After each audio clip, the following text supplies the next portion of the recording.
செந்தில் பாலாஜிக்கு இந்த நேர்காணல் மூலமா ஒரு விஷயம் சொல்லணும்னா என்ன சொல்லுவீங்க? செந்தில் பாலாஜிக்கு நான் நேர்முகமா சொல்றதுக்கு ஒன்னே ஒன்று சொல்றேன்.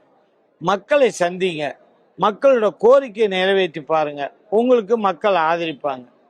பணநாயகத்தை வச்சு நீங்க எந்த சந்திப்பும் சந்திச்சீங்கன்னா இந்த கோவை மக்கள் ஒருபோதும் உங்களை ஏற்றுக்கொள்ள மாட்டாங்க.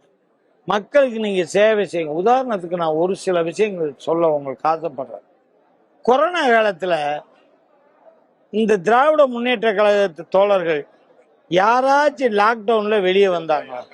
அதிமுக தொண்டன் முதல் சட்டமன்ற முதல்வர் வரைக்கும் அத்தனை பேரும் தன் உயிரை மதிக்காமல் மக்களோட உயிர் தான் உயிர் மேல்னு சொல்லி அவங்க வீடு வீடா செஞ்சு அவங்களால முடிஞ்ச சொந்த நிதியில நலத்திட்டங்களை கொடுத்ததுனால தான் நாங்கள் இன்னைக்கு ஹாட்ரிக் முறையில் இங்கே வெற்றி பெறோம்.